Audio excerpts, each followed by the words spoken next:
नमस्कार दोस्तों, मैं अंजलि आप लर्निंग पॉइंट 26 में आपका स्वागत करती हूँ। आज हम पढ़ेंगे सेल। सेल सेल जिसे कोशिका कहते हैं।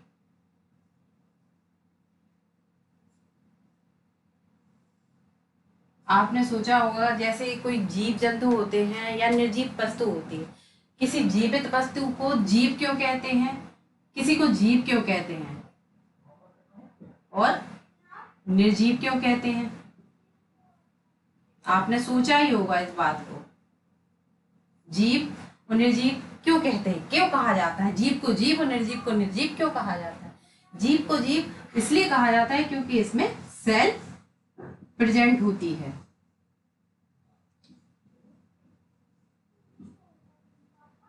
और निर्जीव में सेल एब्सेंट होती है। जैसे कोई भी मनुष्य है, जैसे हम हैं, हमारे अंदर सेल पाई जाती है। यहाँ कहीं भी देख लीजिए, पूरा शरीर जो हमारा है वो सेल से बना हुआ है। सेल क्या होती है? सेल एक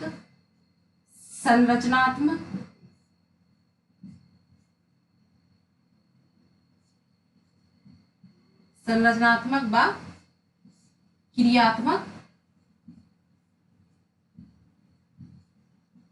क्रियात्मक इकाई होती है। इकाई। अब संरचनात्मक मतलब स्ट्रक्चर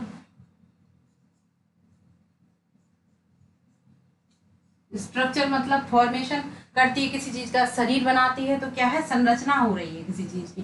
किसी भी व्यक्ति वस्तु, किसी भी व्यक्ति या पशु पक्षी या पौधों का जब शरीर बनता है तो क्या होता है? स्ट्रक्चर कह सकते हैं जिसे। और फंक्शनल, उसमें किसी भी जीव जंतु में जो भी क्रियाएं होती हैं वो फंक्शन होते हैं इसके, फंक्शनल। इसको इसीलिए इस कोशिका को क्या कहते हैं? Functional and structure unit of human या एनिमल या प्लांट।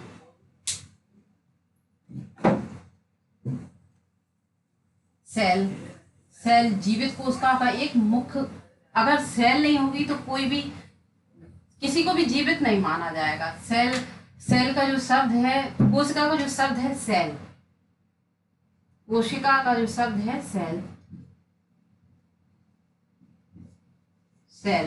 ये लैटिन भाषा के शब्द से, लैटिन का शब्द है सेल्यूला, इससे लिया गया है, जिसका अर्थ होता है एक छोटा सा कमरा।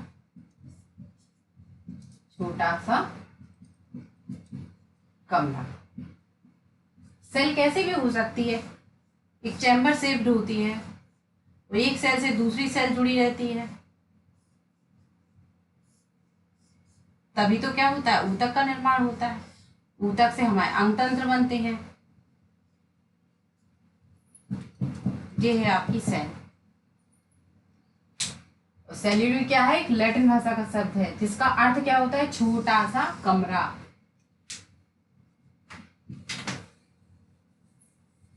अब हम, सेल कितने टाइप की होती है? सेल दो टाइप की होती है, एक होती है प्रोकैरियोटिक, एक होती है यूकैरियोटिक। प्रोकैरियोटिक, कैरियोटिक क्या होता है? कैरियोटिक मतलब जिसमें न्यूक्लियस पाया जाता है, और यूकैरियोटिक जैसे कि हम लोग हैं। सेल टाइप,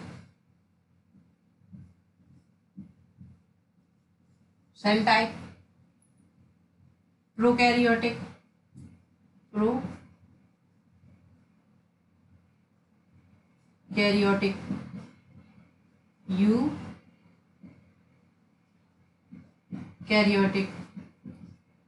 प्रोकैरियोटिक सेल होती है जैसे प्रिमिटिव सेल मतलब जो इल डेवलप्ड होती हैं, पूरी तरीके से विकसित नहीं होती, अविकसित होती है एक तरीके से कहते हैं हम, जिसमें न्यूक्लियस पाया तो जाता है लेकिन फुली ग्रोथ नहीं होती है उसकी।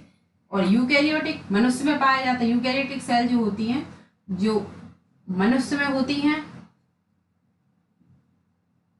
या कह सकते हैं जीव जंतु, कोई भी जीव जंतु हो, जीव जंतु पौधों में भी पाई जाती हैं।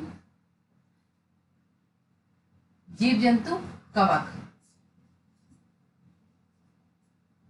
और ये blue green algae, blue green algae,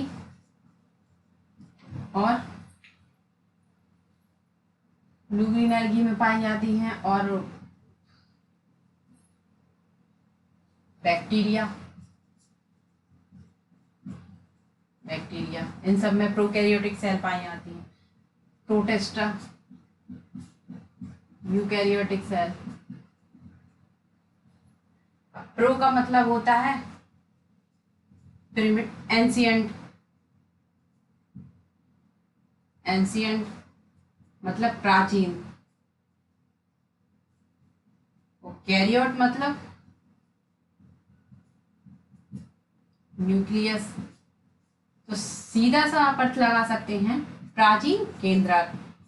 प्राचीन, जब कोई भी चीज शुरुआत होती है किसी भी चीज की, चाहे वो कोई भी थ्योरी हो या कोई भी कार्य हो, तो स्लो मोशन में ही होती है उसकी, एकदम से पूरी तरह से पूरा डेवलप तो नहीं हो जाएगा ना, समय लगेगा उसके लिए।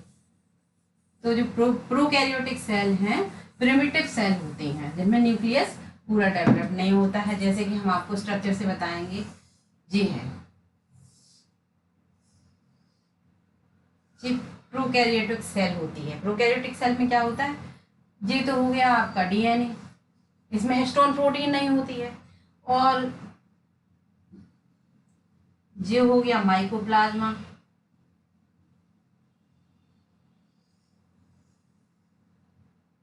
ये राइबोसोम,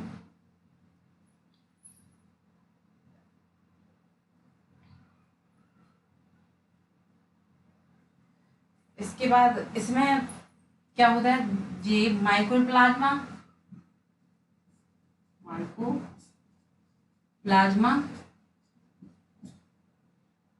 जो कि माइटोकॉन्ड्रिया का कार्य करता है, सिमिलर कहा जाता है, माइटोकॉन्ड्रिया की सिमिलर रखा जाता है इसको। ये डीएनए, राइबोसोम,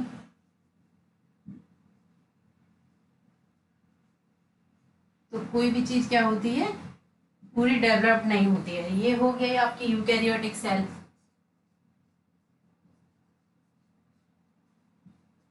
ठीक, सॉरी यूकैरियोटिक नहीं, प्रोकैरियोटिक। जल्दी जल्दी में ये हो गया प्रोकैरियोटिक सेल। अब आ जाइए आप यूकैरियोटिक पे। अभी हम आपको रफली बता रहे हैं, फिर हम आपको अच्छे से ये सब डिस्क्राइब करेंगे। यूकैरियोटिक सेल, यूकैरियोटिक सेल का क्या हाल है। यूकैरियोटिक सेल जो होती है,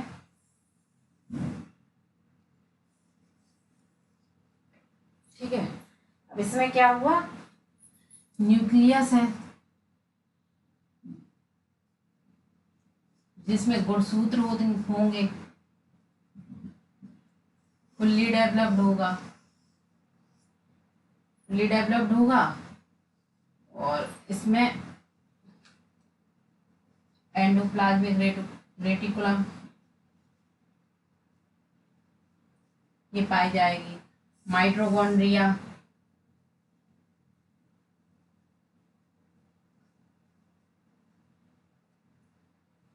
माइटोकॉन्ड्रिया, राइबोसोम। अब क्या रह गया इसमें, गोल्जी बॉडी,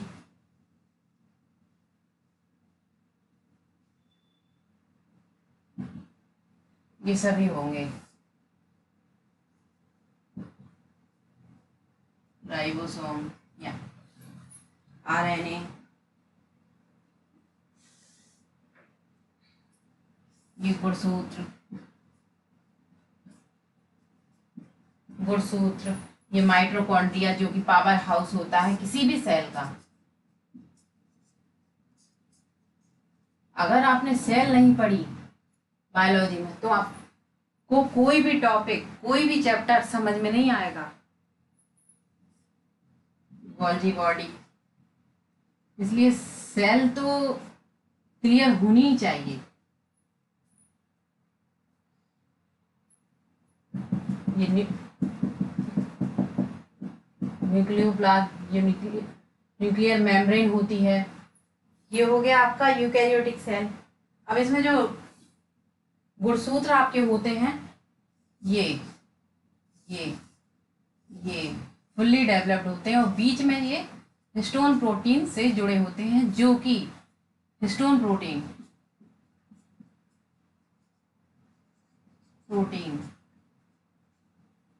जो कि प्रोकैरियोटिक सेल में तो पाई ही नहीं जाती है। उसमें तो एक सिंगल धागे नुमा रचना पाई जाती है जो डीएनए का काम करती है। कार्य वही है, लेकिन शुरुआत में इतनी उसकी रिसर्च नहीं हुई या इतनी फॉर्मेशन उसका जल्दी नहीं हुआ। उसके बाद आगे बढ़ते गए, जैसे जीवन आता गया वैसे वैसे अंगों में, सेल में तरक्की होती गई।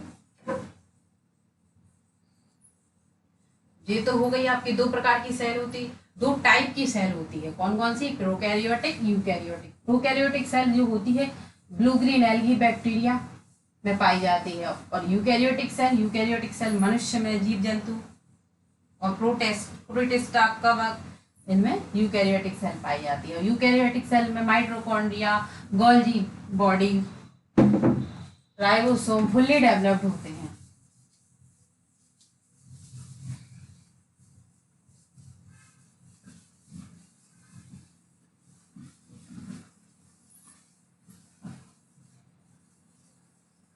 अब हम आते हैं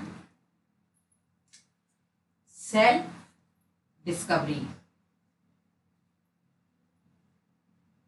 खोज। सेल की खोज किसने की? सबसे पहले सेल की खोज सर्वप्रथम रॉबर्ट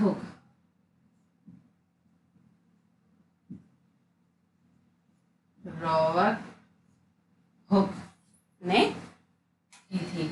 इन्होंने बोतल की ढक्कन में कॉर्क में सेल को देखा, इस तरह की रचना देखा तो उनने जरूर है, लेकिन ये सेल जो इन्होंने देखी थी वो कैसी थी? डेड सेल थी। ये डेड सेल, ये लिविंग सेल नहीं थी।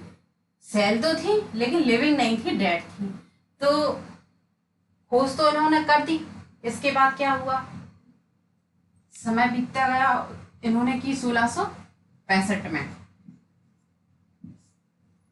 फिर 1673 के मध्य एक साइंटिस्ट आए, एंटोनी वान ल्यूवेनहॉक।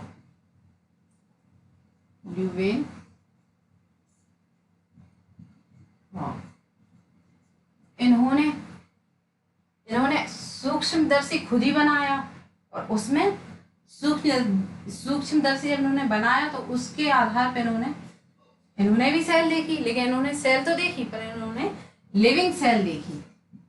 Living cell. जब आपसे पूछा जाए कि सेल की खोज किसने की तो आप कह सकते हो रॉबर्ट हुक ने, लेकिन जब आपसे स्पेशली कहा जाए कि लिविंग सेल की खोज किसने की तो आप कहोगे एंटोनी वान ल्यूवेनहॉक। और एंटोनी वान ल्यूवेनहॉक को ही इन्होंने ही बैक्टीरिया की खोज की, बैक्टीरिया की खोज भी की।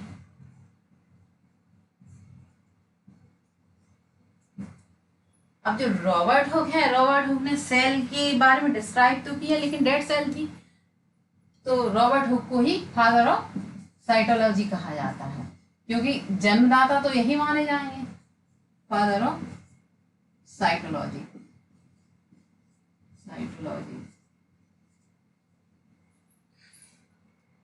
तो आपको समझ में आ गया सेल की खोज किसने की? रॉबर्ट हुक ने। कितने, कौन से सन में की?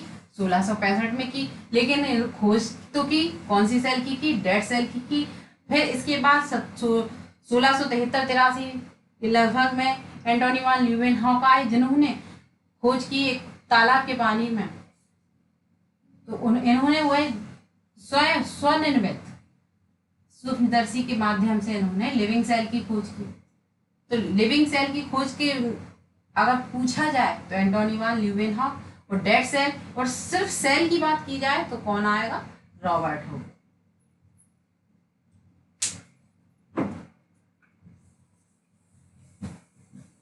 ये छोटी छोटी चीजें हैं जो पूछी जाती हैं एग्जाम में और आपको आनी भी चाहिए।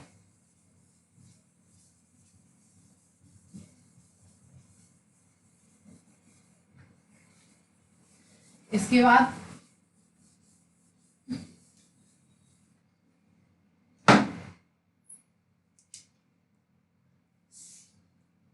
आ जाएगी आपकी सेल थ्योरी। अब सेल थ्योरी की बात करते हैं तो सेल थ्योरी में सबसे पहले एक साइंटिस्ट आए, मैथियस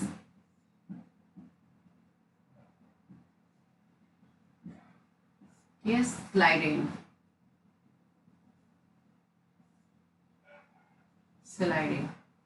कौन से सन में आए? 1838 में।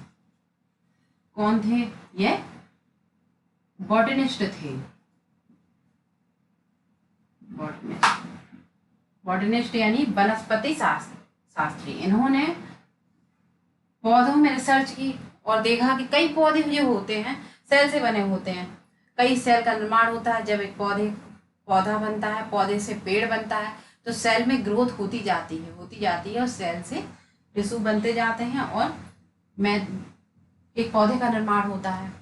इन्होंने कहा मैथियस स्लाइडेन ने 1838 में। अब दूसरे साइंटिस्ट आए, थियोडोर स्वान। ये कौन थे? ये जूलॉजिस्ट थे। इन्होंने 1839 में इन्होंने जंतुओं की बात की कि जंतुओं में सेल होती हैं और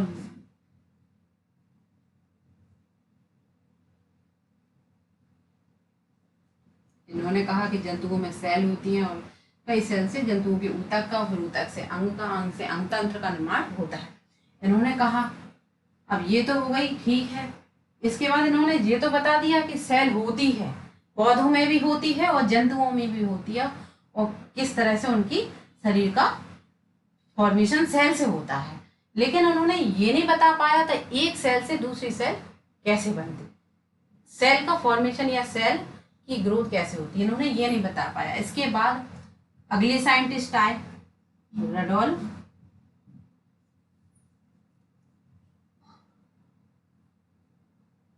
विर्चो। इन्होंने बताया कि एक सेल से दूसरी सेल का निर्माण होता है। एक सेल से दूसरी सेल बनती है, एक सेल से दूसरी सेल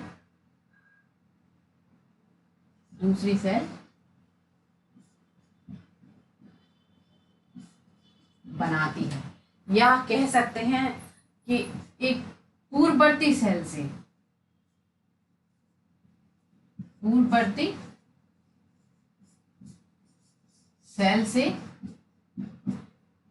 नई सेल का निर्माण होता है।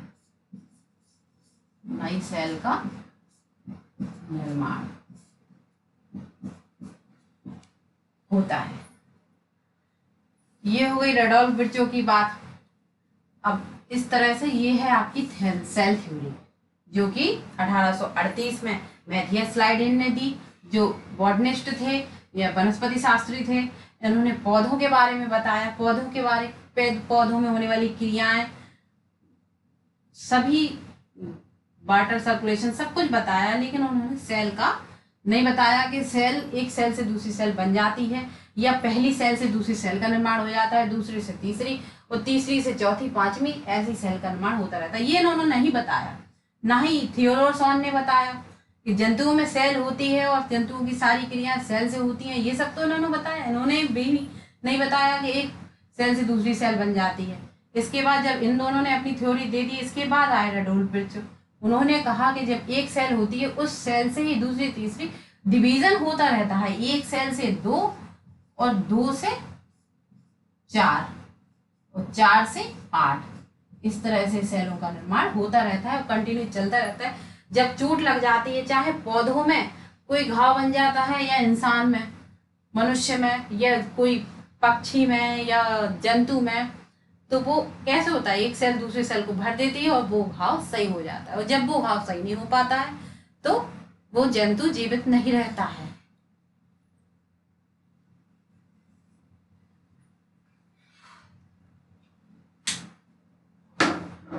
इस तरह से हम आज की क्लास को समाप्त करते हैं और बाय दोस्तों, फिर मिलेंगे अगली क्लास में।